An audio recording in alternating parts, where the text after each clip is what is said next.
Assalamualaikum warahmatullahi wabarakatuh. Selamat datang di channel YouTube saya, ya, channel yang khusus membahas tentang mata kuliah di Fakultas Hukum UMK. Nah, eh, kali ini kita akan membahas tentang materi kuliah hukum pajak. Kita sudah sampai pertemuan ketiga yang teorinya adalah tentang teori pembagian beban pajak. Artinya bagaimana beban pajak itu baiknya gimana diberikan kepada masyarakat. Oke, minggu lalu kita membahas tentang ref filosofis, ya. Kita sudah membahas panjang lebar tentang bagaimana negara bisa memiliki kewenangan, negara memiliki kekuatan untuk melakukan pemungutan pajak. Alasan-alasan apa saja yang membuat negara itu bisa melakukan pemungutan pajak sudah kita bahas kemarin. Nah, kali ini yang tak kalah pentingnya adalah tentang pemungutan pajak, ya. Oke, negara bisa memungut pajak, tetapi eh, objek pajaknya harus jelas, ya kan? Terus siapa saja yang didapat dikenai pajak itu juga nggak kalah penting. Nggak bisa kan semua orang langsung dikenai pajak dan apa namanya eh, besarannya pun juga harus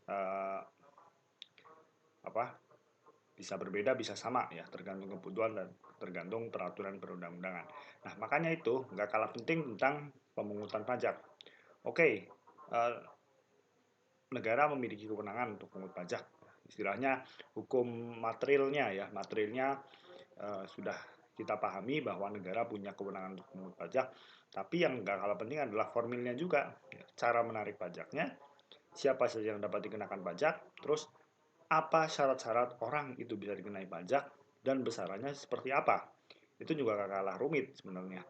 Dan kita sebenarnya akan lebih membahas ke situ ya tentang bagaimana tentang lebih ke teknis daripada kita bicara yang filosofis ya tentang apa kemudian kenapa negara harus mengut pajak dan sebagainya kita nggak bahas itu sebagai dasar saja.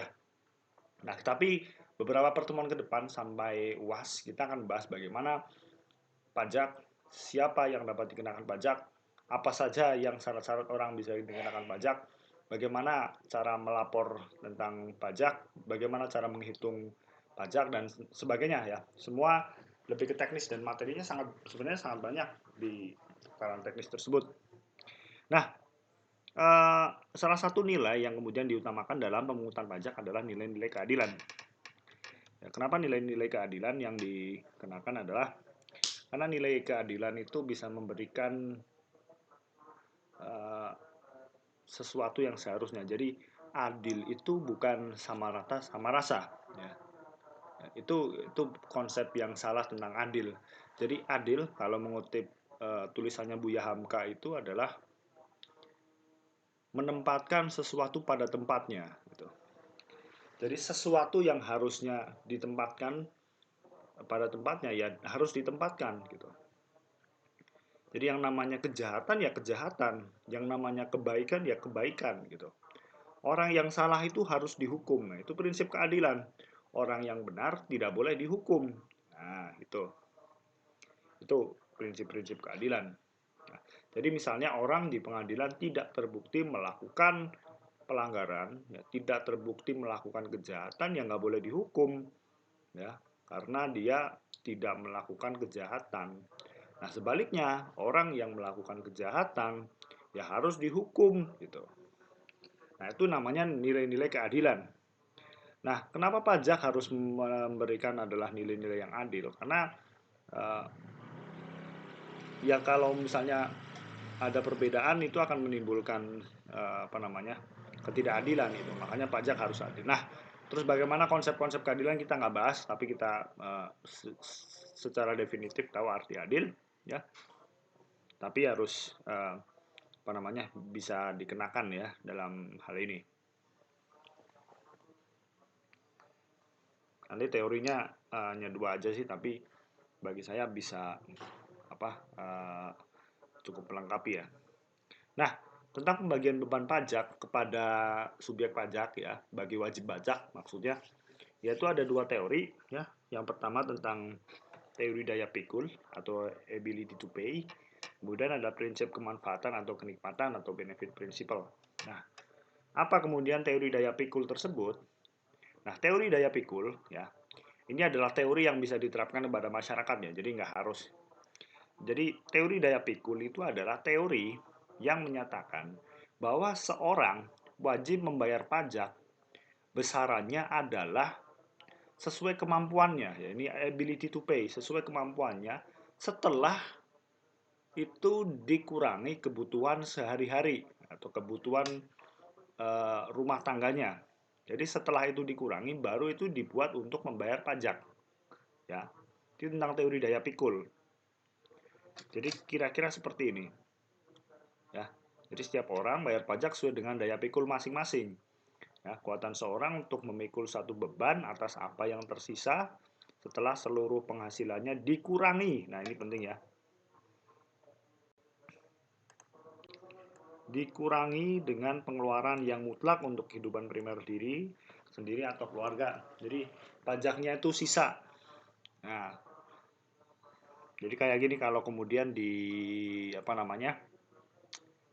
Dijadikan apa ragaan ya. Jadi kayak gini, ini pajak ya, kemudian ini penghasilan setiap wajib pajak. Nah, ini yang nggak masuk dalam lingkaran ini adalah kebutuhan sehari-hari.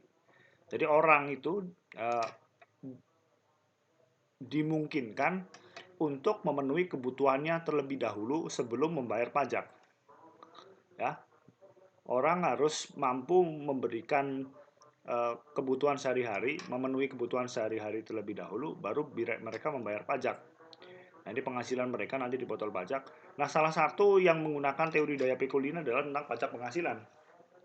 Nah, pajak penghasilan itu kan uh, kita tahu sendiri ada apa namanya penghasilan yang tidak kena pajak, yaitu di bawah 54 juta per tahun ya. Jadi kalau nggak salah nanti kita belajar lagi ke situ. Nah, ini menggunakan teori daya pikul. Jadi dimungkinkan orang itu untuk memenuhi kebutuhannya sehari-hari terlebih dahulu, baru bisa dikenakan pajak penghasilan. Ya. Jadi dia baru bayar ketika kebutuhannya itu selesai terlebih dahulu. Dia selesai dengan dirinya sendiri dan keluarganya baru bayar pajak. Nah, itu prinsipnya dalam ability to pay ya. Atau apa nih? Teori daya pikul. Nah, ini berbeda pengenaannya dengan teori kemanfaatan atau kenikmatan. Menurut asas ini, pengenaan pajak seimbang dengan benefit yang diperoleh wajib pajak dari jasa-jasa publik yang diberikan oleh pemerintah. Nah, menurut prinsip ini, ya, pajak itu dikatakan adil, ya, dalam hal ini adil sesuai kriteria yang kita katakan tadi, ya, bila seseorang yang memperoleh kenikmatan lebih besar dari jasa publik yang dihasilkan oleh pemerintah dikenakan proporsi beban pajak yang lebih besar. Jadi bedanya ini dengan teori daya pikul adalah seseorang yang membayar pajak itu akan kembali dalam bentuk layanan yang sama besarnya. Ya. Jadi hampir sama dengan model retribusi ya, ya. Prinsip pemanfaat ini. Jadi ada sesuatu yang langsung didapat ketika seorang itu bayar pajak. Ada kenikmatan-kenikmatan ketika seorang itu membayar pajak. Misalnya seperti ini ya.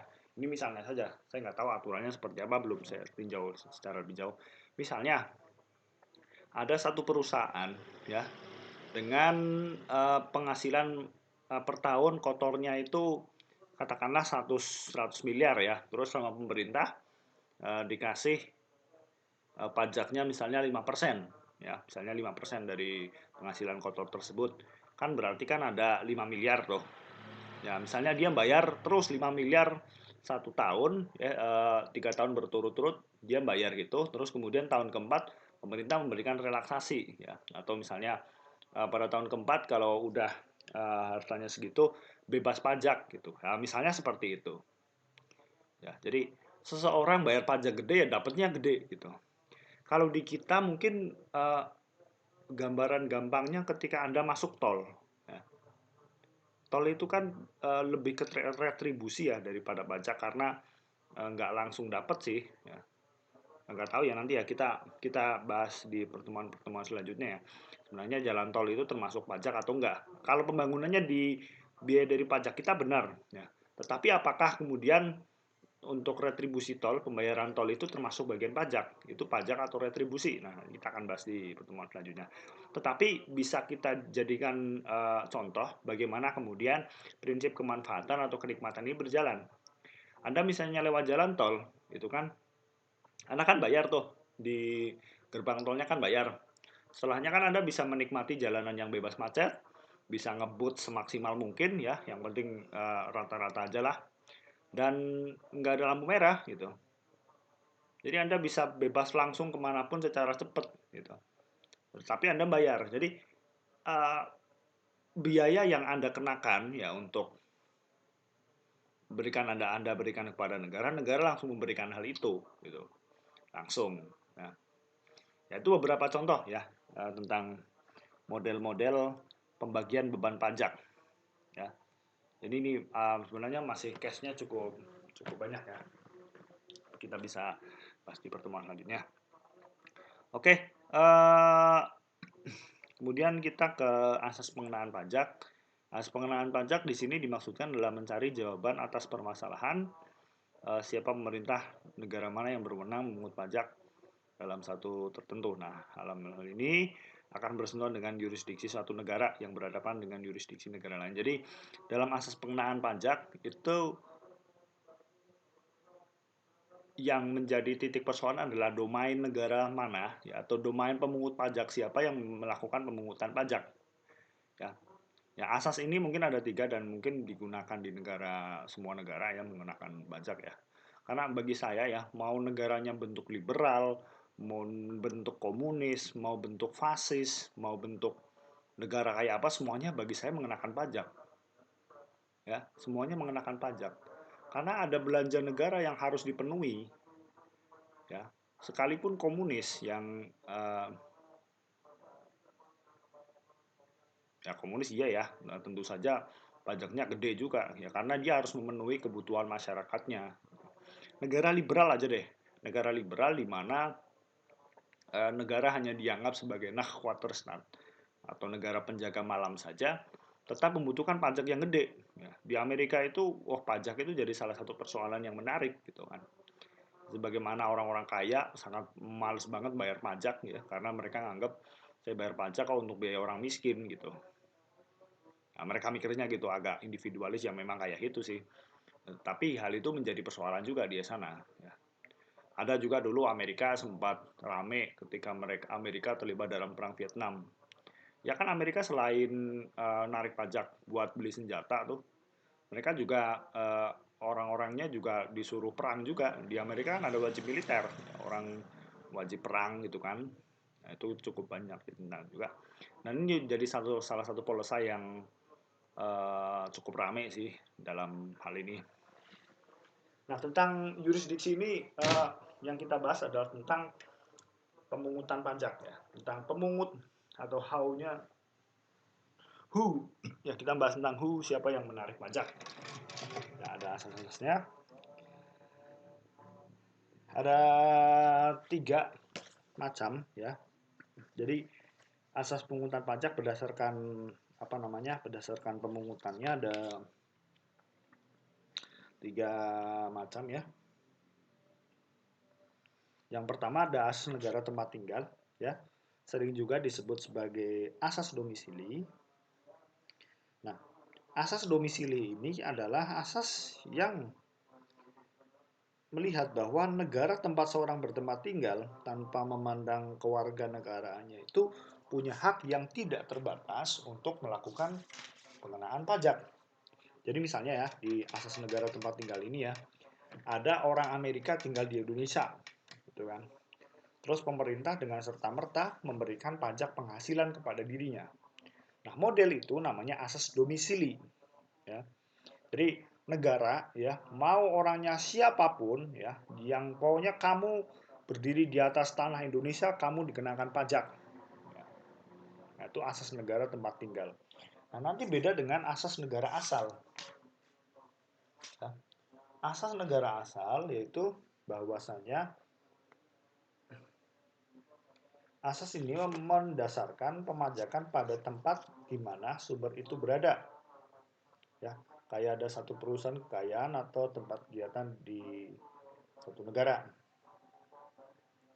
Ya, jadi negara di mana sumber itu, maksudnya sumber pajak itu berada, punya kewenangan untuk mengenakan pajak atas hasil yang keluar dari sumber itu. Nah, misalnya dalam hal ini penghasilan dari sumbernya itu dapat dikenakan pajak, ya, eh, oleh negara tempat penghasilannya itu, dan terpadas pada penghasilan yang diperoleh dari negara tersebut. Jadi penghasil sasaran pengenaannya itu cukup terbatas. Jadi misalnya ada PT Freeport tuh, Freeportnya,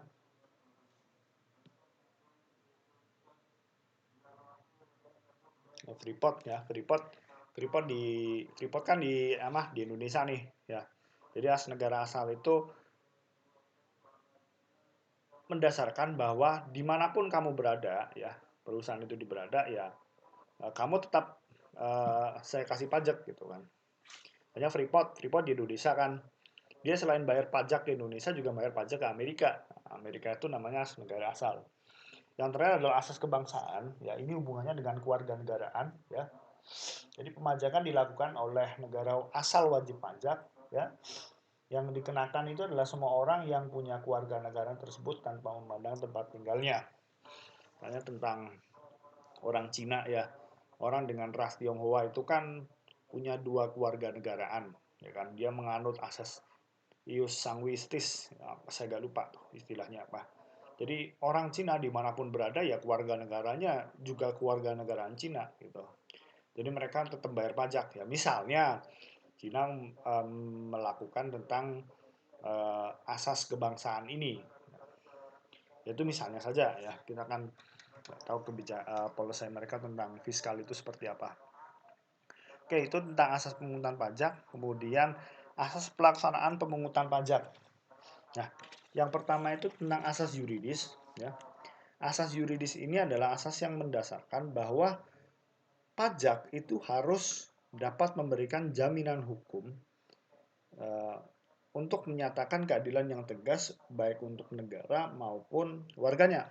Jadi asas yuridis ini adalah satu macam asas yang mendasarkan bahwa pelaksanaan hukum pajak baik material maupun formil itu harus bersumber dari aturan perundang-undangan yang sah.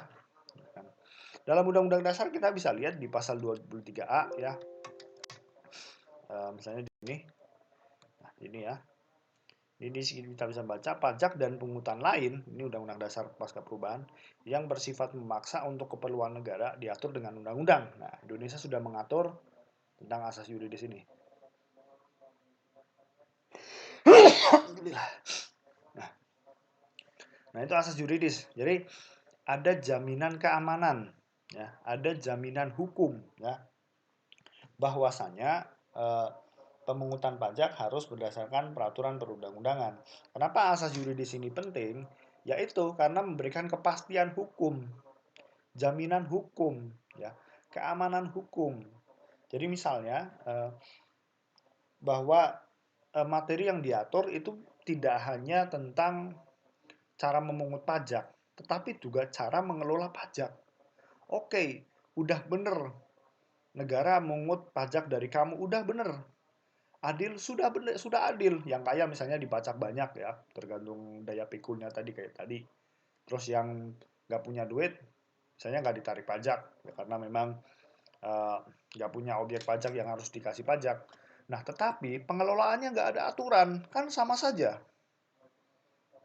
Kan sama saja kan? Nah, kamu udah capek-capek kerja bayar pajak, ternyata aturannya nggak ada tentang mengatur pajak, akhirnya dikelola secara sembarangan. Nah, itu kan tidak memberikan kepastian hukum.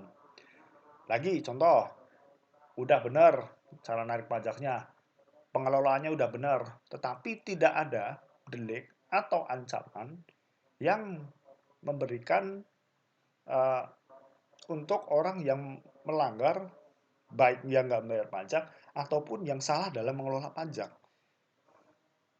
Akhirnya diberlakukanlah aturan, ya, biar pajak itu ya tidak, kalau ada salah kelola ada sanksinya, ya, karena ini duitnya orang banyak gitu. Nah, oke, udah ada sanksinya, udah ada pemungutannya, sudah benar, pengelolaannya udah benar. Tetapi dalam mengenakan sanksi itu salah, ya. Misalnya sudah tahu bahwa orang yang mengelola pajak salah, dikorupsi, dibiarkan saja. Padahal ada sanksinya, ya. Sudah benar, ya. Orang mengut pajak, ya. Tetapi nggak sampai untuk dikelola, ya. Duit dari wajib pajak dimakan sendiri, misalnya. Seperti itu kan kalau nggak ada yang namanya aparat kan sama saja. Nah, asas yuridis ini penting. Dan Anda belajar itu. Kok rumit ya kelihatannya Pak? Ya memang rumit. Tapi setelah Anda tahu jadi lebih gampang, gitu kan. Kalau dari awal-awal mungkin nggak tahu memang agak rumit, tapi setelah tahu gampang, gitu kan. Nah, misalnya Lauren Friedman itu mengatakan bahwa yang namanya sistem hukum itu terbagi menjadi tiga. Ada struktur hukum, ada substansi hukum, dan ada budaya hukum. Ya, kita kita terapkan misalnya dalam kasus pajak. Struktur hukum menurut Friedman itu adalah para aparatnya, ya.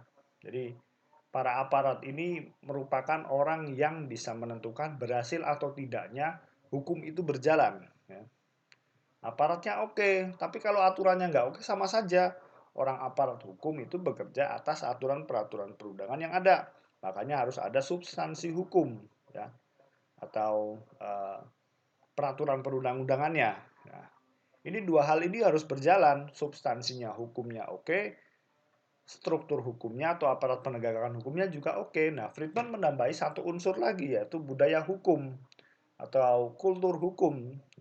Jadi bagaimana tingkat kepatuhan masyarakat terhadap eh, pembayaran pajak atau tingkat kepatuhan masyarakat ya untuk melaporkan harta mereka ya agar bisa pemerintah bisa secara gamblang dan secara terang bisa melakukan penghitungan objek pajak dan kemudian bisa memperlakukan pajak yang seharusnya. Nah, budaya kepatuhan hukum juga nggak kalah penting. Misalnya tentang kepatuhan orang membayar pajak. Bayangkan aturan hukumnya sudah bagus, aparat hukumnya sudah bagus, tapi orang malas bayar pajak kan sama saja. Apa iya polisinya semua orang akan ditangkap karena nggak membayar pajak secara patuh? Apa iya semua orang akan dihukum ketika mereka tidak membayar pajak? Nah, hal-hal itulah yang kemudian ya menjadi eh, beberapa pertimbangan dalam pelaksanaan asas yuridis ini ya. Nah, itu asas yuridis. Kemudian yang kedua adalah asas ekonomis. Nah, asas ekonomis ini adalah asas yang mendasarkan kepada kepentingan-kepentingan ekonomis. Asas ekonomis ini hampir sama dengan uh, teori yang tentang benefit principle tadi ya. Maaf, ability to pay. Ya, jadi kemampuan untuk membayar. Nah, kemampuan untuk membayar orang itu kan pada dasarnya mendasarkan pada kemampuan ekonominya. Nggak mungkin ya dalam kondisi perekonomian yang sedang lesu, orang diwajibkan membayar pajak dengan nominal yang tinggi. Ya.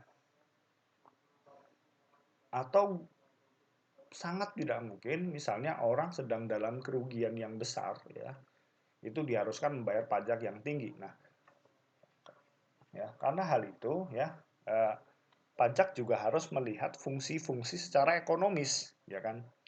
Nggak mungkin semua orang dikasih beban pajak yang sama, ya di satu negara beban pajaknya sama, yang kaya sama, yang miskin sama, ya. Ini kan akan menyebabkan ketidakadilan. Misalnya oke lah pajaknya cuma Rp500 per kepala. Ya. Orang miskin enak gitu kan. Bayar 500 bisa ya. 500 perak dah. Orang kaya enak juga tambah enak, tetapi negara rugi juga gitu. Dan nanti ada hubungannya dengan asas finansial. Ya. Kalau misalnya semua orang dikasih kesempatan yang sama atau beban pajak yang sama, misalnya yang kaya ya setiap bulan dikasih beban pajak 1.500.000, ya orang dengan gaji 2 digit ya 1.500.000 ya enak. Tapi misalnya dengan kerja dengan penghasilan yang tidak tentu 1.500.000 itu hal yang berat gitu kan. Nah, ini asas ekonomis adalah mempertimbangkan ya keadaan ekonomi satu negara tertentu atau keadaan ekonominya ya. Jadi biasanya fiskal ini kebijakannya ngikut ngikut pertimbangan ekonomi. Biasanya ya saya nggak tahu ya. Ini anak ekonomi biasanya lebih tahu ya. Melihat bagaimana rasio pajaknya seperti apa dan yang lain-lain. Nah, saya nggak begitu paham tentang istilah itu. Tetapi sangat ekonomi sangat mempengaruhi ya, sangat determinan dalam pemenuhan hukum pajak. Makanya tidak boleh dilupakan tentang asas ekonomi ini. Kalau misalnya terlalu ketat, kebijakan pajaknya terlalu ketat, ya, yang miskin harus apa namanya, di, dikenakan pajak yang sama gitu, sama orang kaya dengan nominal yang gede ya, akan yang timbul bukan kepatuhan, tapi resistensi atau ketidakpatuhan orang bayar pajak. Ya, kalau misalnya terlalu terlalu longgar, ya orang akan menyepelekan negara, gitu kan. Negara jadi nggak ada lah, buat apa sih ada negara nggak bayar pajak juga. Nah, gitu. Itu hal-hal yang harus dipertimbangkan banyak orang. Karena bagi saya ya, kalau kita melihat beberapa literatur tentang masa lalu, konflik pajak ini sebagai saya adalah salah satu yang menarik. Karena misalnya tentang eh, pemberontakan petani Banten 1888 ya di Banten ya. Itu salah satunya adalah eh, pemerintah Hindia Belanda itu tidak melihat kondisi perekonomian warga di Banten. Jadi di Banten 1883 itu terjadi tsunami besar ya, Krakatau meletus, tsunami besar, dan setelah itu kan kita lihat catatan sejarahnya adalah selain terjadi tsunami, asap ini debu vulkaniknya itu menghalangi atmosfer ya. Jadi sinar matahari itu tidak maksimal ke bumi sehingga hasil panen itu tidak maksimal ya. Sedangkan pemerintah Hindia Belanda ya tetap mewajibkan pajak berupa beras yang sama sebelum gagal panen. Jadi kan orang nggak bisa memenuhi pajak mereka kan. Nah, itu timbul resistensi. Untuk kebutuhan sehari-hari aja, untuk makan aja kurang. Dan saya harus membayar pajak. Nah, terjadi pemberontakan. Ini terkenal ya, pemberontakan petani Banten yang ditulis oleh Sartono Kartodirjo. Ada perlu membaca itulah. Nah, itu salah satu ya, dan kita bisa banyak lah kalau telah ke belakang banyak sekali bahwasannya ketika policy tentang fiskal atau tentang pajak ini tidak mendasarkan pada pertimbangan-pertimbangan yang ekonomis, ya hasilnya terjadi semacam ini, resistensi atau kemudian malah tindakan pesimisme terhadap negara. Ya. Nah ini ada hubungannya juga dengan asas finansial. Salah satu unsur pokok di dalam pemungutan pajak adalah untuk memenuhi kas negara. Ini penting untuk memenuhi belanja negara. Nah, bahwasanya pajak tujuannya adalah apa? Ya untuk negara juga, gitu kan. Jadi jangan sampai ya orang itu malas bayar pajak. Ya, negara maksudnya seperti itu. Jangan sampai orang nggak bayar pajak. Kenapa? Karena pajak untuk pemenuhan belanja negara untuk kebutuhan sehari-hari, untuk kebutuhan sehari-hari negara ya maksudnya ya. Jadi nggak bisa salah satu tuh, nggak bisa salah satu, harus penting ya, harus dua-duanya juga. Nah, asas finansial ini menjadi dasar tentang asas pemungutan ya, tentang pembenaran negara melakukan eh, pemungutan pajak. Dan ini kemudian ada asas-asas yang lain ya, yang bisa kita apa namanya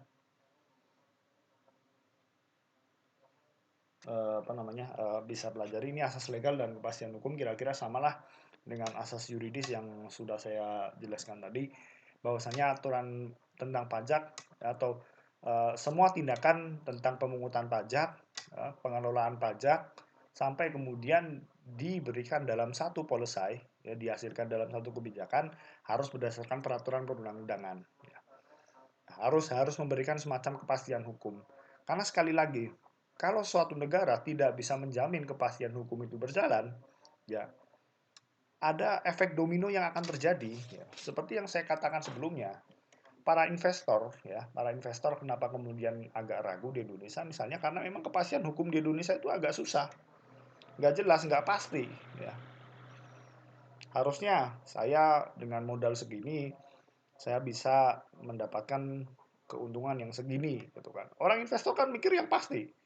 Bukan hanya sebenarnya orang bisnis itu bagi saya ya, orang bisnis itu nggak hanya mikir bagaimana mereka untung besar, tapi aset mereka juga aman. Apalagi kalau asetnya banyak, ya kan? Kalau asetnya banyak, itu mikir keamanan itu mungkin paling utama, ya. Makanya jangan heran ya ada orang-orang kaya di Jakarta ya, mungkin untuk mempertahankan asetnya pun bayar pengacara berapa mahalnya pun tetap dibayar. Karena tadi tentang aset, ya. Mempertahankan aset itu ya untuk apa namanya? eh, untuk ini ya apa? Untuk kelangsungan bisnis mereka gitu. Ya. Jadi kalau tidak ada kepastian hukum, ya, tidak ada kepastian hukum, baik dalam penegakan hukum, baik dalam peraturan perundang-undangan maupun dalam materi hukum itu sendiri, ya, itu tidak akan terjadi kepastian hukum. Nah, semuanya harus sinkron, baik dari penegakan hukum, ya, yang bermula dari materi tentang hukum, semuanya harus terjadi sinkronisasi. Nah, gitu. Apalagi dalam pemungutan pajak ya, ngelola duit banyak orang itu kan kalau memang tidak terjadi kepastian hukum ya orang nggak sepakat. Seperti yang saya katakan pada pertemuan sebelumnya, kenapa kemudian orang itu tidak trust membayar pajak? Bukan karena sebenarnya mereka nggak punya uang. Saya yakin bukan karena mereka nggak punya uang, tapi males aja. Ya. Duit mereka mungkin saja dimakan yang nggak jelas, gitu kan. Dan tidak kembali dalam fasilitas publik yang memadai. Dan kita nggak perlu memberikan penjelasan-penjelasan yang rumit kepada mereka. Mereka sudah punya asumsi tersendiri tentang pengelolaan pajak kita yang nggak bener-bener amat. Ya, mereka kurang trust seperti itu. Ini hanya asumsi saya ya. Mungkin Anda suatu hari akan membuktikan yang lain. Oh, bukan seperti itu, Pak. Asumsinya bukan seperti itu kok. Mereka sebenarnya eh, apa namanya punya duit aja gitu dan sebenarnya percaya kok tapi nggak tahu caranya seperti apa misalnya seperti itu. Tapi saya punya asumsi yang berbeda. Ya. Eh, kalau apa? Kalau kita mungkin lebih mengenal lebih dalam ya dan kenal beberapa orang, mungkin ada beberapa orang yang di Dirjen Pajak tentang Direktur Jenderal Pajak, saya yakin ada orang yang punya integritas, saya percaya itu. Tetapi eh, itu itu belum bisa mengubah perspektif masyarakat ya yang ketidakpercayaan mereka terhadap pengelolaan negara. Gitu. Kasus Gayus Tambunan saja ya, kasus Gayus Tambunan saja mengembalikan kepercayaan masyarakat terhadap untuk pengelolaan pajak itu bertahun-tahun loh. Anda ingat kan kasus Gayus Tambunan, seorang pegawai pajak dengan eselon yang rendah, tapi punya rekening yang sangat banyak. Nah, lihat kan, seorang Gayus Tambunan, ya.